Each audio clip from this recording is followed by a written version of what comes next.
आज़ादी मुबारक अगर महसूस हो। मोहतरम हजरात, सीधी बड़ी खबर आपके सामने।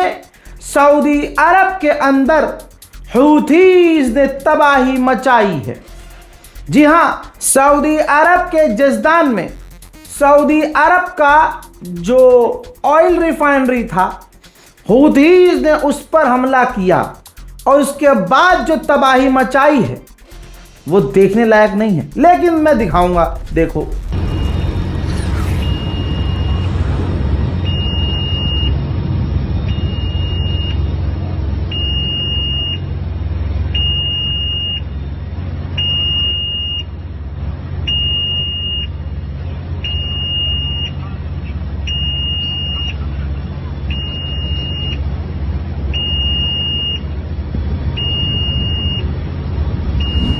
ठीक इसी तरह से हूथीज ने यमन के अल मुखा जो पोर्ट है, जो यमन की सरकार के कंट्रोल में है, वहां हमला किया है। यह भी दिखाऊंगा।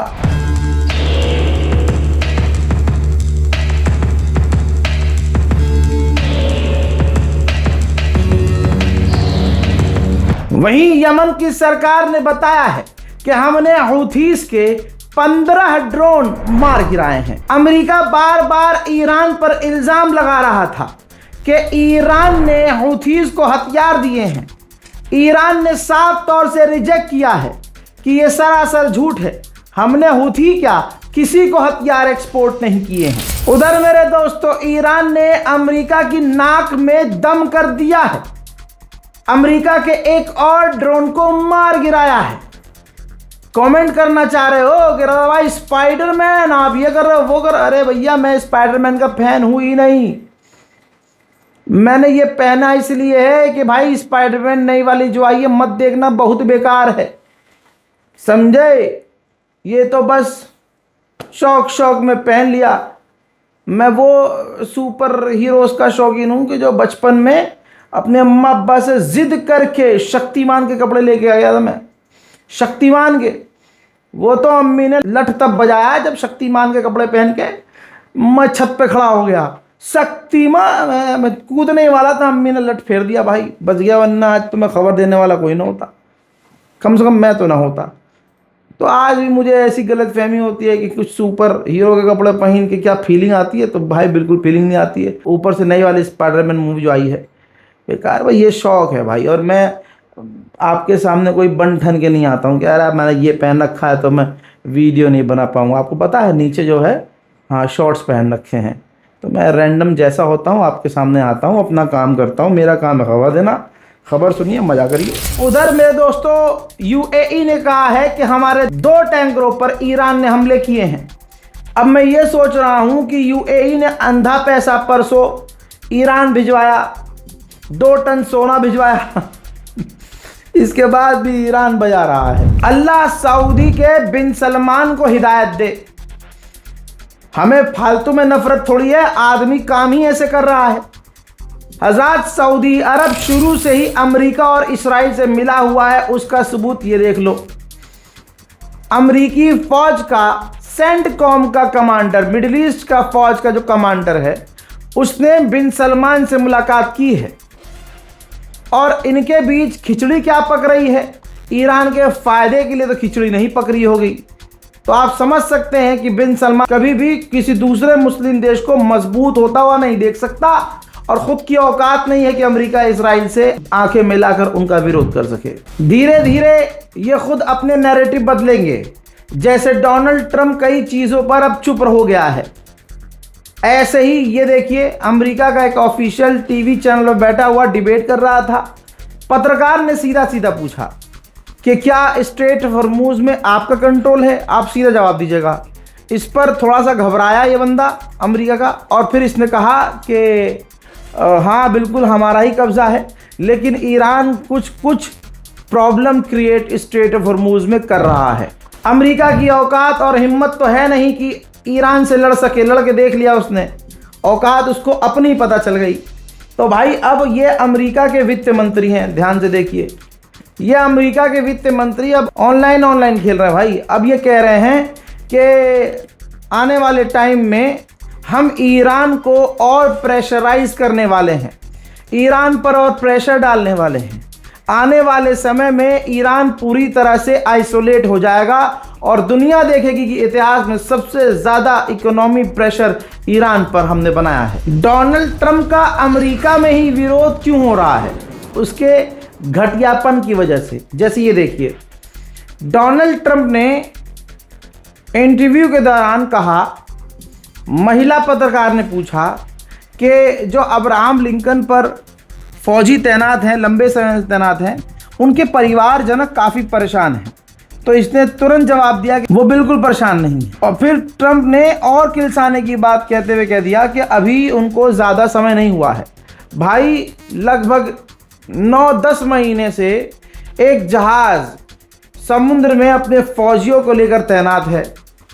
9 महीना एक जगह अमेरिका के फौजी समुद्र के ऊपर बंद हैं, एक जहाज़ के अंदर, और गुलाबी सुअर कह रहा है कि नहीं मेरे बस में होता, यहीं से जाल मार के तेरा मुंह को नोच लेता। उधर ईरान के पार्लियामेंट के अंदर फैसला हो गया है। फैसला ये हुआ है कि जी हाँ, हम दुश्मन के जहाज़ों को स्ट्रेट ऑफ हॉर्मुज़ से गुजरने नहीं देंगे।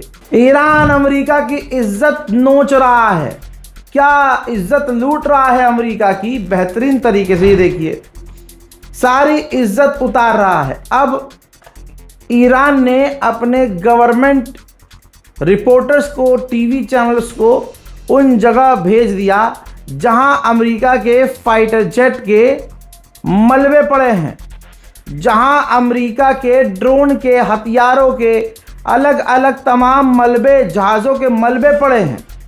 वहां कमांडर से इंटरव्यू लिया जा रहा है, अमेरिका के परखच्चों को दिखाया जा रहा है, उसकी मिसाइल के टुकड़ों को दिखाया जा रहा है। तो दोस्तों, अमेरिका की बची कुची जो राख है जले हुई की, उस राख के ऊपर मूत रहा है ईरान। रशिया के ऑफिशियल भी ईरान का खुलकर साथ दे रहे हैं। जरा इस ट्वीट को देख लीजिए। अमेरिका का जो उपराष्ट्रपति है जेडी वेंस, उसने कहा था हमारा मकसद है कि ईरान को न्यूक्लियर हासिल न करने देना और स्ट्रेट ऑफ हॉर्मुज़ को आज़ाद रखवाना। अब अमेरिकी ऑफिशियल उस बात को रीशेयर करते हुए कहते हैं कि ऐसा कैसे हो सकता है, आप ईरान की आज़ादी छीनते हो ईरान पर हमला करके, और ईरान से जंग लड़ते हो, और फिर उसके बाद इलाके में हॉर्मुज़ बंद हो जाता है, लेकिन तुम चाहते हो कि हॉर्मुज़ खुल जाए। तुम ज़बरदस्ती ईरान से जंग लड़ते हो और बाद में तुम चाहते हो कि तुम्हारा जो नुकसान हुआ है इस जंग की वजह से वो भी लोगों को पता ना चले। ऐसा नहीं हो सकता। उधर डोनाल्ड ट्रंप एक सीढ़ी और नीचे आया है। आप सभी को मुबारक मेरे दोस्तों, मेरे मुसलमान भाइयों। भाई, डोनाल्ड ट्रंप ने कहा है ईरान पर हम बड़ा हमला करेंगे, बड़ा हमला, इकोनॉमिकली बड़ा हमला करेंगे, लेकिन हम सेंसस लगाएंगे, बैन लगाएंगे, ईरान के बैंकों को बैन करेंगे। उसके अलावा लाला तुम कुछ कर भी नहीं सकते हो। ईरान का कश्म आइलैंड का ये विजुअल है भाई। तेल देखिए, ये काला काला हिस्सा आपको दिख रहा है ना, ये तेल रिस रहा है। जो टैंकरों पर हमला किया है अमेरिका ने,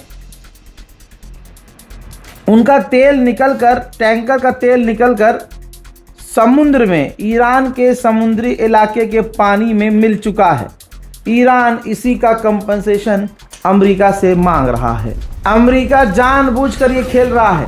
डोनाल्ड ट्रंप का मन जैसा करता है वैसा बयान देता है, ऊपर नीचे उसका जो है शेयर मार्केट होता है, उसका काम बन जाता है। वो खुद सट्टा खेल रहा है। अब दोस्तों, अमेरिका के राष्ट्रपति डोनाल्ड ट्रंप ने जिस हिसाब से धमकी दी है, उसके बाद ज़रा हॉर्मुज़ को देख लो आप, उल्टा ही हो गया है। हॉर्मुज़ में पहले भी ट्रैफिक कम था, लेकिन अब और ट्रैफिक कम हो गया है। ईरान के हॉर्मुज़ से गुजरने वालों की तादाद और कम हो गई है। आखिरकार जो कहा था वही हुआ। यूएई से अमेरिका ने अपने फाइटर जेट और टैंकर हटा लिए थे। मैंने कहा था हम फिर भी अमेरिका पर भरोसा नहीं करेंगे। ये सैटेलाइट इमेज अब यूएई की है। यूएई के अंदर दोबारा से अमेरिका ने अपने बेस पर फाइटर जेट और टैंकर तैनात कर दिए हैं। पेंटागन, अमेरिका का जो पेंटागन है, उसने बोइंग और आरटीएक्स, बोइंग वो जो बोइंग विमान जहाज पैसेंजर विमान बनाती है, आरटीएक्स भी इसी तरह की कंपनी है, इन दोनों कंपनियों से डील कर ली है कि आप हमारे लिए इंटरसेप्टर बनाएंगे, हथियार बनाएंगे। अब आज की तारीख में क्लियर हो चुका है कि बात सच्ची है, अमेरिका के हथियार खत्म हो चुके हैं और डोनाल्ड ट्रंप की पूरी लग चुकी है। हाथ पैर मारकर गुलाबी सूअर थक चुका है। रिपोर्ट यह है कि अब गुलाबी सूअर सिर्फ इंतजार कर रहा है कि ईरान की इकोनॉमी अपने आप कोलैप्स हो जाए। इसराइल के बेन गुरियन इंटरनेशनल एयरपोर्ट पर पहले 60 अमेरिका के टैंकर और जहाज खड़े थे। आज के दिन अब वो सब खत्म हो चुके हैं। लगभग अब सिर्फ 15 से 20 अमेरिका के टैंकर वहां तैनात हैं। बाकी सारे टैंकर अमेरिका ने निकलवा लिए हैं। वहीं ईरान ने कंफर्म किया है कि हमने अपने मुल्क के अंदर ही कई गद्दारों और कई आतंकवादियों को जो खतरनाक गतिविधि करने की परिस्थितियां बना रहे थे, उनको गिरफ्तार किया है। ईरान ने पूरी तरह से अमेरिका और उनके साथियों को चड्डी उतार कर नंगा कर दिया है। कुछ निकला नहीं है, खाली है सब। उनका ज़मीर भी नहीं है और लुलू भी नहीं है। ये देखिए, औकात है ये। एलन मस्क के बारे में मैं शुरू से बोल रहा हूं कि ये हराम का जनाब बहुत हरामी है। उसने दिखाया कि इजराइल के ड्रोन के अंदर स्टार लिंक का डिवाइस लगा हुआ है और ईरानियन पत्रकार और कमांडर ने वो तमाम फुटेज, वो तमाम चीज़ें दिखाई हैं। तो आप समझ सकते हैं एलन मस्क कोई अच्छा और ईमानदार आदमी नहीं है। सुअरों के झुंड का सरदार है वो कमांडर। आगे की सुनिए। ईरान के सुप्रीम लीडर के एडवाइजर ने कहा कि अगर हमारी शर्तें मानी नहीं गईं तो हम दुश्मन के इलाकों पर बड़ा हमला करेंगे। ये मुश्तबा खामनाई के नए वाले एडवाइजर ने धमकी दी है। वहीं अमेरिका ने दावा किया है कि अब तक हम 62 जहाज़ों को ईरान के मोड़ चुके हैं। हज़रात, भारतीयों के लिए एक बड़ी खबर, हिंदुस्तानियों के लिए, ब्रिक्स का सम्मेलन नई दिल्ली में होने वाला है, जिसमें शामिल ईरान भी होगा। ईरान के राष्ट्रपति पेजेश्कियान भी भारत आएंगे, मिलेंगे, जरूर मिलेंगे हम। ईरान के टॉप ऑफिशियल जिनका हॉर्मूज से लिंक है, कमांडर, टॉप ऑफिशियल्स, कनाडा ने उन पर पाबंदी लगाई है और पाबंदियों को बढ़ाया भी है। जिन पर पहले से पाबंदी लगी थी उन पर पाबंदी बढ़ाई है। कहा कि ये लोग स्ट्रेट ऑफ हॉर्मूज को बंद करने में सम्मिलित हैं। नेतन्याहू फ्रस्ट्रेट हो चुका है। नेतन्याहू के लिए सबसे बड़ा झटका मोमनीन ये है कि अब गुलाबी सुअर यानी कि डोनाल्ड ट्रंप चुनाव में, इसराइल में जो चुनाव होने वाला है उसमें नेतन्याहू को सपोर्ट नहीं कर रहा है डोनाल्ड ट्रंप। यमन में हौथीज ने अल मुक्का के इलाके में यमन की फौज पर हमला किया, जिसमें 6 यमन के फौजी खत्म हो गए हैं। खबर ये भी निकल कर आ गई है कि ये सुअर का बीज इसराइल सीरिया पर भी हमला करने वाला था और बड़ा हमला। गुलाबी सुअर को जब यह पता चला तो बेचारे ने फ़ोन किया, धमकाया, डराया, रिक्वेस्ट की इसराइल के आगे, तब जाकर सीरिया पर इसराइल ने हमले को रोक दिया। उधर इसराइल तो इसराइल है, यहाँ नहीं तो कहीं और। लेबनान पर आज फिर से इसराइल ने हमला किया है, देख लो।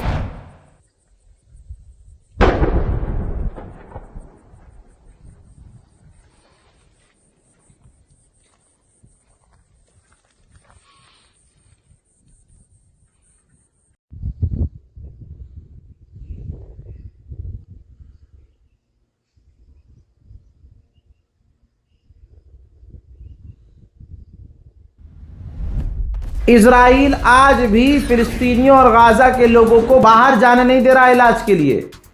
ऐसे 1700 घायल फिलिस्तीनी जो बिना इलाज के तड़प तड़प कर, घुट घुट कर शहीद हो गए। इजराइल के फाइनेंस मिनिस्टर ने डोनाल्ड ट्रंप के मुंह में मूतते हुए कहा कि चाहे कुछ भी हो जाए हम गाज़ा, सीरिया, लेबनान से बाहर नहीं निकलेंगे, वहीं रहेंगे चाहे जो मर्जी हो जाए। अब सुनते चलिए कि अमेरिका और इस्राइल के बीच तनाव एक बात का और हो चुका है।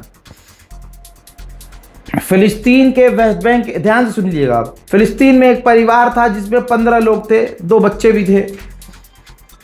तो जो सेटलर्स हैं यहूदी, जरा सीसीटीवी फुटेज देखिए, वो उनके जमीन पर गए, उनको चारों तरफ से घेर लिया। ये यहूदी भी वहीं टेंट बनाकर रहते थे और भाई 24/7 उन्हें परेशान करते थे, पत्थर फेंकते थे, पत्थर से जो मुंडेर बना रखी थी उसे तोड़ रहे थे। बार बार कई दिन तक ये उन्हें परेशान करते रहे ताकि वो फिलिस्तीनी अपनी ज़मीन छोड़कर भाग जाएं, लेकिन वो नहीं गए। बाद में जब ये मामला बहुत हाईलाइट हो गया, जब इन्वेस्टिगेशन हुई, तो वो जो फिलिस्तीनी थे वो अमरीकी फिलिस्तीनी थे, जिनके पास अमेरिका की भी नागरिकता थी और फिलिस्तीन की भी नागरिकता थी। अब जब अमेरिका को ये पता चला, तो अमेरिका तो अपने नागरिकों के लिए आपको पता है बड़ा लॉयल है, तो भाई अमेरिका ने निंदा की इसकी कि ये तो बड़ा गलत हो रहा है, ये तो गलत है, ये बर्दाश्त नहीं किया जाएगा।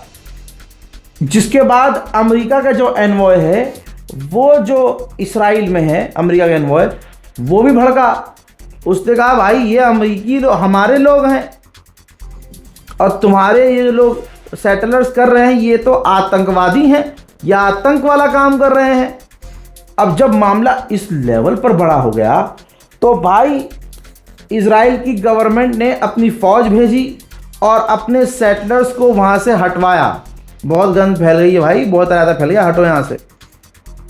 फिर उसके बाद डोनाल्ड ट्रंप की सरकार नेतन्याहू पर प्रेशर बनाने लगी कि इस कांड के लिए माफ़ी मांगो, लेकिन नेतन्याहू तो नेतन्याहू है। मामला यहाँ अटका हुआ है कि नेतन्याहू ऑफिशियली इसकी माफ़ी, इस कांड की माफ़ी नहीं मांग रहा है। यहाँ तक कि इसके बाद जब रिपोर्टर्स, ये देखिए, जब रिपोर्टर्स, एक्टिविस्ट उस फिलिस्तीनी अमरीकी के घर पहुँचने की कोशिश कर रहे हैं तो चारों तरफ से मिलिट्री ने उन्हें घेर लिया है। यहूदी फौजी, इस्राइल की फौज एक्टिविस्ट को, पत्रकारों को उनके घर तक पहुंचने नहीं दे रही है। गुलाबी सुअर सोकर उठा, पता नहीं कौन से नशे में था, फिर स्पीच देते हुए उसने कह दिया कि बहुत जल्द मैं ऐलान करने वाला हूं कि स्ट्रेट ऑफ हॉर्मुज़ हमारा है। मैं आज ऐलान कर देता हूं कि पाकिस्तान हमारा है, मोहम्मद रज़ा का पाकिस्तान है, पूरा पाकिस्तान मोहम्मद रज़ा का है, हिंदुस्तान का हिस्सा है। महात्मा गांधी और जिन्ना, उन दोनों ने मिलकर जो फैसला लिया बॉर्डर बनाने का, अलग करने का, मैं नहीं मानता। न महात्मा गांधी की इस बात को मैं मानता, न जिन्ना की इस बात को मैं मानता। अब बताओ, मानना ना मानना तो हमारे हाथ में है ना। तो मतलब नींद से उठ के कोई भी ऐलान कर दोगे तो वो मान लिया जाएगा। गुलाबी सुअर की यही ज़िंदगी है। इतना भाई ये घमंडी आदमी हैं डोनाल्ड ट्रंप की, उसी स्पीच में कह रहा है कि अगर गैस तेल थोड़ा महंगा मिल रहा है तो क्या ही प्रॉब्लम है, मैं ईरान के साथ जो कर रहा हूँ सही है। बिल्कुल मोदी वाला स्टाइल है कि कल को मोदी भी खड़ा होकर कह सकता है भाई बहनों और महंगाई है तो क्या हुआ, मुल्लों की चूड़ी टाइट तो हो रही है ना। और हिंदू कहेंगे हाँ। अब आजकल यही हो गया है, मॉल के अंदर जाओ, आप ट्रेन के अंदर जाओ, 5 स्टार होटल में जाओ, गरीब की टपरी पे जाओ, आपको हर हिंदू मुसलमान से नफरत करने वाला मिलेगा। वो हिंदू जिसका कनेक्शन मोदी से होगा, योगी से होगा, बीजेपी से। वो भाई हिंदू तो वो भी था जिसने मेरी जान बचाई। जी हाँ, मेरी जान बचाने वाला। जब शिया सुन्नी दंगा हुआ था उत्तर प्रदेश में आज से 15-20 साल पहले, तो मेरी जान बचा, मैं और मेरी मम्मा की जान बचाने वाला हिंदू था भाई। वहाँ उनमें कास्ट होती है एक धोबी, और कहा जाता, मतलब उनको जो नाम नहीं बताऊंगा, अब तो वो स्वर्गवासी हो गए हैं भाई। वो अंकल ने हमें बचाया, उस पूरे गांव से गोली और बमबारी के बीच हमें निकाला। फिर हम दूसरी जगह, उन्होंने हमें बस पे चढ़ाया। तो भाई अच्छा, मेरा दोस्त वरुण, वो इस बार भी कावड़ लेके गया, आया, गले मिला, साथ में हम बैठे। तो भाई ये जो बीजेपी वाले हिंदू है ना, ये खतरनाक है। बिल्कुल मोदी जी जैसा अंदाज इस गुलाबी सुअर का है। तभी तो अंजना ओम मोदी जी ने कहा था कि जब दोनों स्टेज पे आते हैं तब बिजली कड़कती है, बिजली। लेकिन ये बताना भूल गई बाजी कि बिजली इसके सीने में कड़कती है। और ऐसी और भी जो बीजेपी की महिलाएं हैं, बीजेपी के जो समर्थक हैं, उनके दिल में ही बिजली कड़कती है। बाकी सब तो पूरे बेड़ा गर्क हो रहा भाई। बहरहाल ईरान स्पेशल रिपोर्ट में फिलहाल के लिए इतना ही। इस रिपोर्ट को शेयर कीजिए, अपनी राय कमेंट में लिखिए। जय हिंद।